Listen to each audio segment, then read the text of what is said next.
अंबिका अनादिनिधना हरिब्रह्मेन्द्र सेविता नारायणी नादरूपा नामरूप विवर्जिता सिंहवाहिनी त्रिशूलधारिणी महिषासुरमर्दिनी शिवे भवानी महाकैलासवासिनी नमस्ते नमो नमः।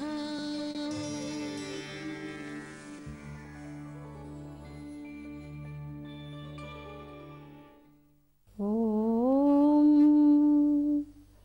सर्वरूपमयीं देवीं सर्वं शक्तिमयं जगत् अतोऽहं विश्वरूपां त्वां नमामि श्रीललिताम्बिकां नमामि श्रीललिताम्बिकाम्। అమృతాత్మ స్వరూపులైన మీ అందరికీ మీ తల్లి అవ్యాజ్యమైనటువంటి మాతృప్రేమను అందిస్తూ జనన మరణ సంసార చక్రంలో దారి తెన్ను కానక పరిభ్రమించేటువంటి జీవులకు జగన్మాత యొక్క శ్రీ చరణాంబుజాలే శరణం. ఆ చరణాంబుజాలను శరణు పొందినటువంటి వారికి ఎటువంటి కష్టము దరి చేరదు. తల్లి సర్వకాల సర్వావస్థలయందు కంటి రెప్పను దుప్పటి వలె కప్పి కాపాడుతుంది. ఈ విషయం మనం చాలాసార్లు చెప్పుకున్నాం. బిడ్డడు సర్వదా కన్నతల్లి ఒడిలో రక్షణలో ఉంటాడు. అవ్యాజ్యమైనటువంటి కరుణ సింధువు జగదంబ లలితా భవానీదేవి. సహస్ర హస్తాలతో సహస్ర నేత్రాలతో అంతటా చూడగలిగినటువంటిది, అంతటా సంచరించగలిగినటువంటిది, సర్వకాల సర్వావస్థలందు మీ హృదయ నివాసి అయి విరాజిల్లునటువంటిది. లలితాంబిక సహస్రనామాలలో నిరహంకార అన్నటువంటి మంత్రం త్రిగుణాలను జగన్మాత ఎలాగ మర్దిస్తుందో ఈ మంత్రం తెలియజేస్తుంది.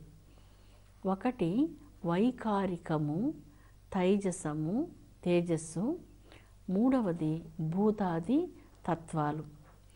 ఈ మూడింటినే తమోగుణం, రజోగుణం, సత్వగుణం అంటూ చెప్తూ ఉన్నారు. మూడు గుణాలు. భగవద్గీతలో కూడా ఈ మూడు గుణాలను గురించి ఉపనిషత్తులు చర్చించి ఉన్నాయి.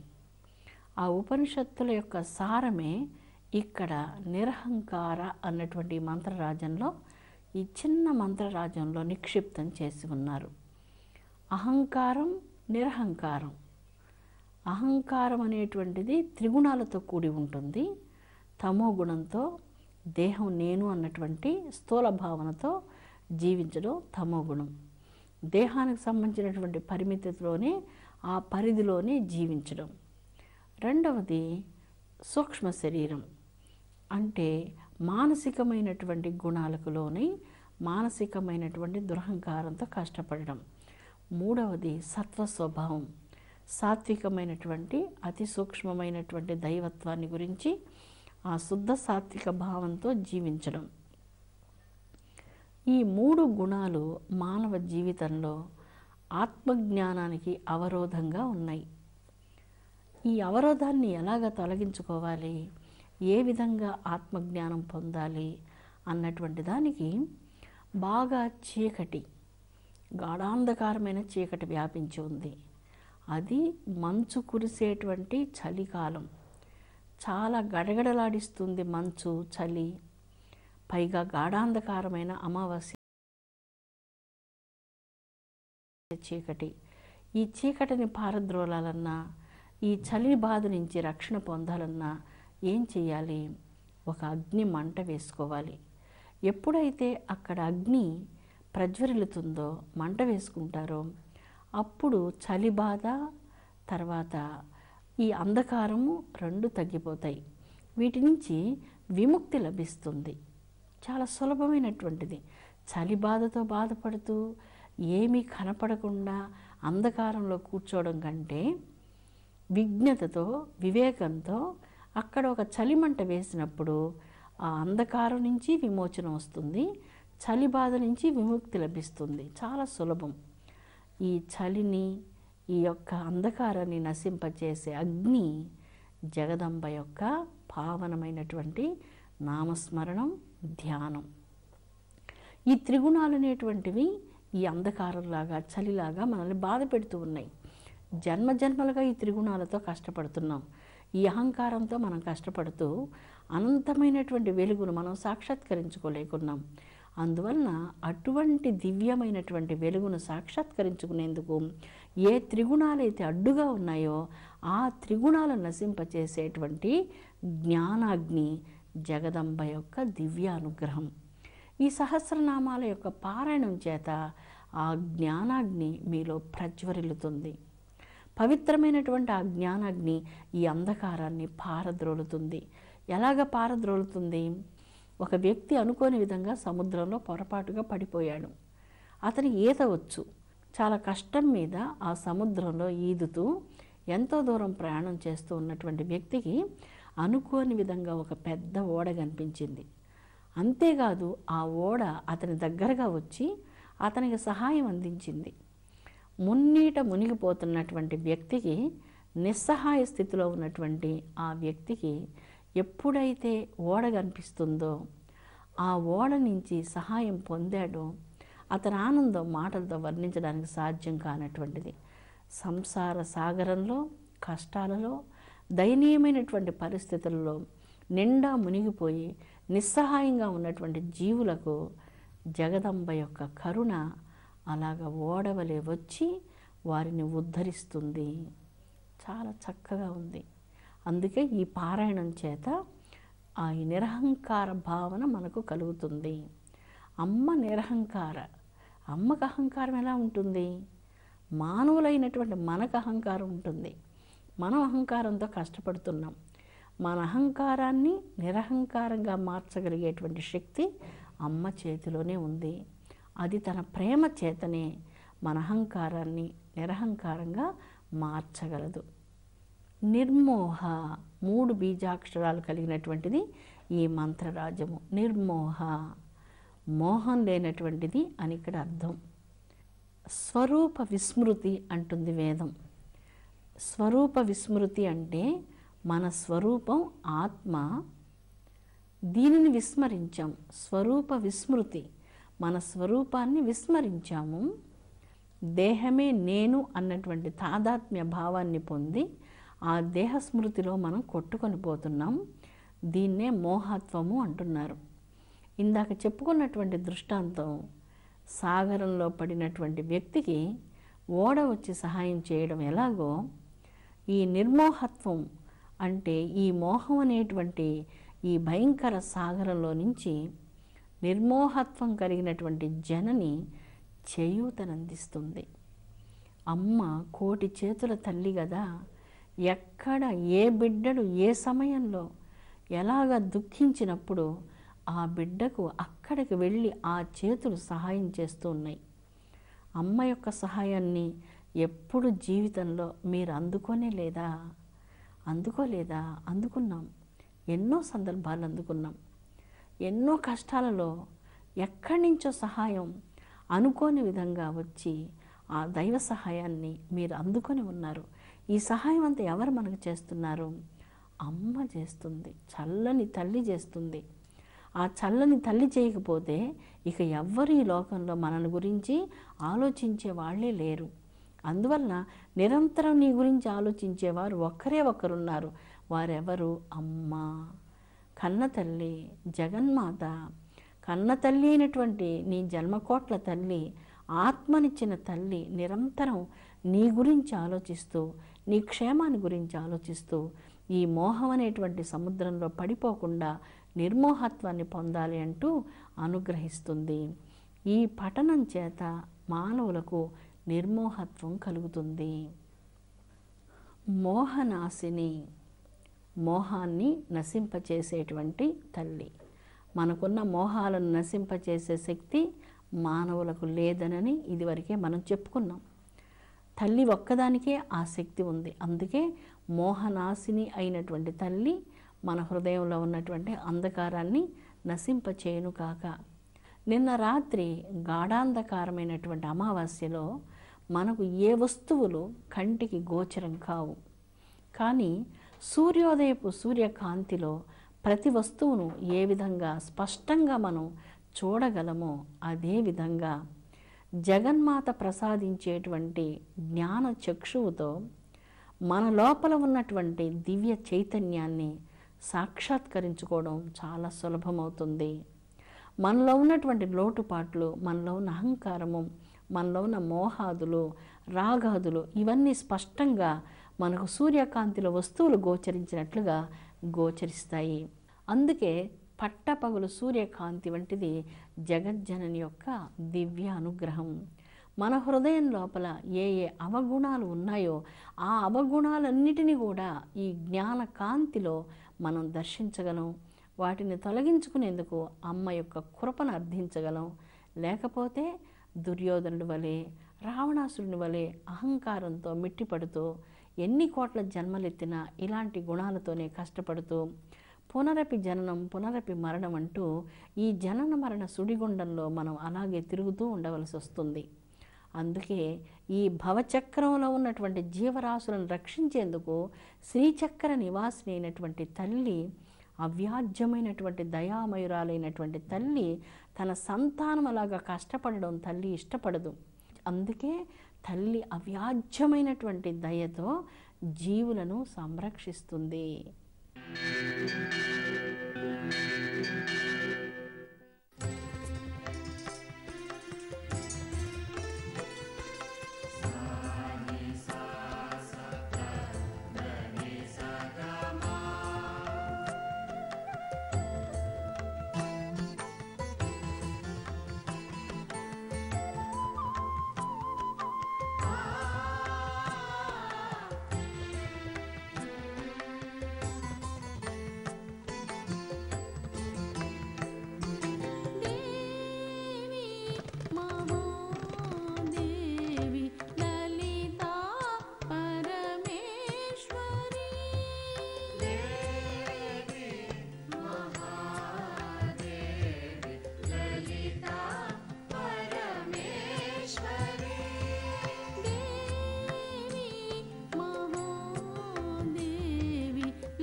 నిర్మమ అన్నటువంటి మంత్రరాజము 3 బీజాక్షరములు కలిగినటువంటి మంత్రరాజము.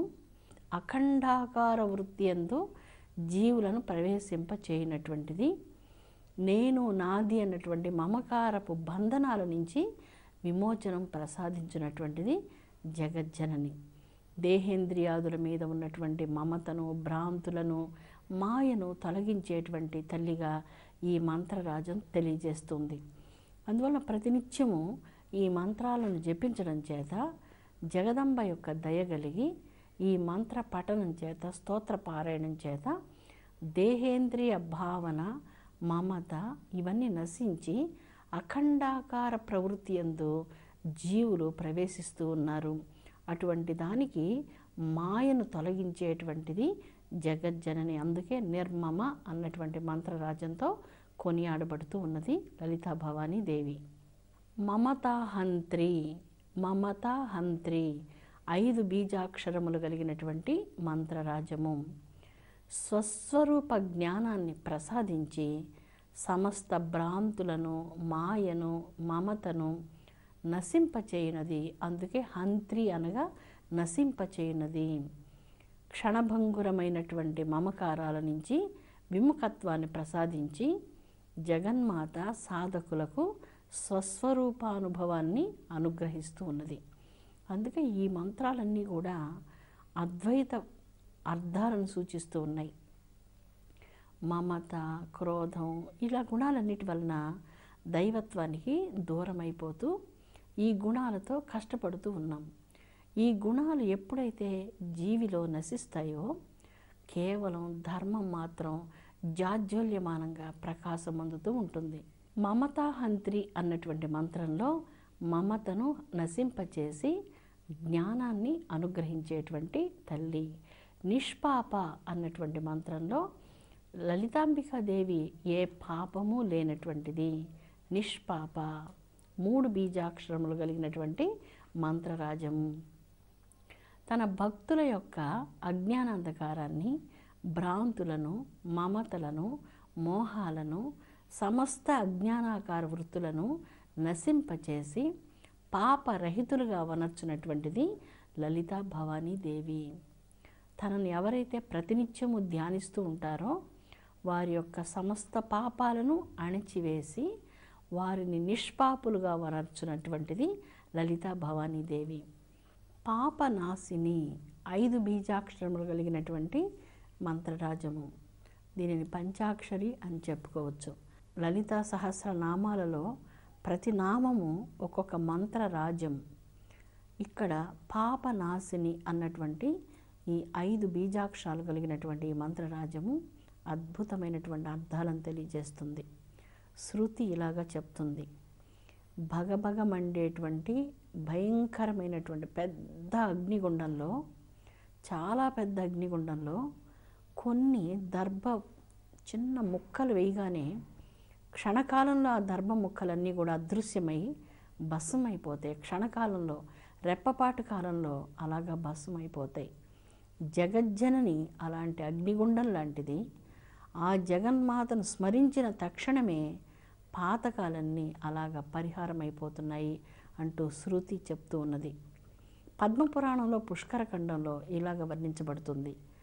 జగన్మాతను స్మరించినటువంటి హృదయం, శిరస్సు, ఆ జగన్మాతకు శిరస్సు వంచి నమస్కరించిన, చేతులారా పూజించిన, హృదయం నిండుగా నింపుకొని తల్లిని ప్రార్థించిన, నోరారా కీర్తించిన, మేరు పర్వతాలు కోటి ఎంత ఎత్తుగా ఉంటాయో అంత కోటి మేరు పర్వతాలంత ఎత్తుగా ఉన్నటువంటి పాపాలు ఒక్క క్షణకాలంలో భస్మైపోతున్నాయి. ఆ కాత్యాయని దేవిని పూజించిన మరుక్షణమే సమస్త జన్మకోట్ల మహాపాతకాల రాశి భస్మమైపోతున్నది అంటూ పద్మపురాణంలో పుష్కరఖండంలో తెలియజేయబడుతుంది. ఇట్లాగా పాపనాశిని అన్నటువంటి మంత్రానికి చాలా గ్రంథాలను గురించి, ఎన్నో విశేషాలు అమ్మవారిని గురించి వర్ణించి ఉన్నాయి. క్షణకాలమున మనసార దేవిని తలచినంతనే చాలు కోటి కోటి మేరు పర్వతాలంతటి కర్మ మహాపాతకాలు పరిహారం చేసేటువంటిది, శోకాలు, దుఃఖాలు, భయాలు, కోట్ల కోట్ల కోదల నరకాలు వీటన్నిటినీ తొలగించేటువంటిది ఆ భవానీ దేవి, ఆ లలితా పరమేశ్వరి తల్లి. దేవిని స్మరించినంతనే మహా శోకాలు, పాపాలు, దుఃఖాలు, కోటి కోటి జన్మల నరకాలు ఇవన్నీ కూడా తొలగిపోయి పవిత్రులవుతూ ఉన్నారు అంటూ ఈ పురాణం తెలియజేస్తూ ఉంది. బ్రహ్మాండ పురాణంలో ఇలాగ చెప్తున్నారు. వర్ణాశ్రమ ధర్మాల నుంచి భ్రష్టులై పంచ మహాపాతకాలు వనరించినప్పటికీ ఎప్పుడైతే దేవి యొక్క ఒక్క రూపాన్ని మనసారా స్మరించినంతనే, కేవలం తలంచినంతనే, ప్రార్థించినంతనే, దర్శించినంతనే అతని యొక్క కోట్ల కోట్ల జన్మల పాతకాలు నశించిపోతూ ఉన్నాయి అంటూ బ్రహ్మాండ పురాణం తెలియజేస్తుంది. ఇట్లాగా ఒక్కొక్క పురాణంలో దేవి యొక్క దర్శనం, దేవి యొక్క పూజ ఎంత గొప్పగా వర్ణించున్నారో మాటలతో వర్ణించడానికి సాధ్యం కానటువంటిది. అమృతాత్మస్వరూపులారా, దేవీ భాగవతంలో అమ్మవారి యొక్క దయను పాపనాశిని అనేటువంటి మంత్రానికి అర్థం చాలా కమనీయంగా వర్ణించారు. ఆ జగన్మాతకు ఎప్పుడైతే శిరస్సు వంచి నమస్కరిస్తున్నారో ఈ పంచమహాపాతకాలన్నిటి నుంచి విమోచనం ప్రసాదిస్తుంది తల్లి అంటూ ఆ వేద ఋషులు జగజ్జనని యొక్క అనంతమైనటువంటి కరుణను, దయను దేవీ భాగవతంలో వర్ణించారు.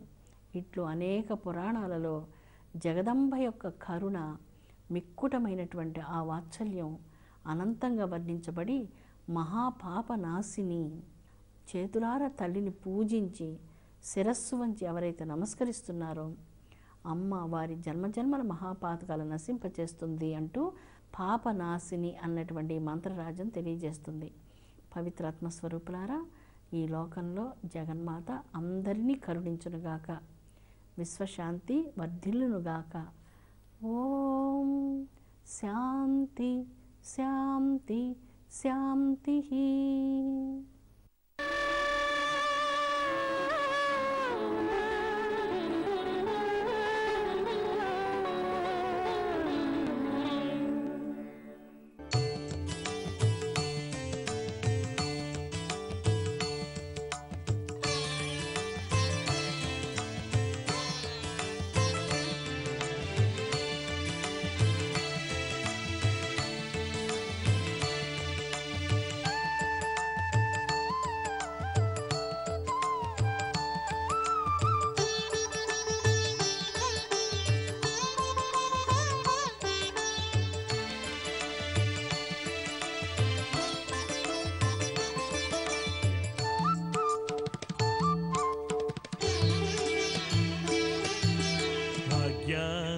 లక్ష్మీ వారమ్మ నమ్మమ్మ నీ సౌభాగ్యాద లక్ష్మీ వారమ్మ నమ్మమ్మ నీ సౌభాగ్యాద లక్ష్మీ వారమ్మ నమ్మమ్మ కరుణామయి దేవి వారమ్మ నమ్మమ్మ విజయేశ్వరి దేవి వారమ్మ నమ్మమ్మ విజయేశ్వరి దేవి వారమ్మ నమ్మమ్మ కరుణామయి లక్ష్మీ వారమ్మ.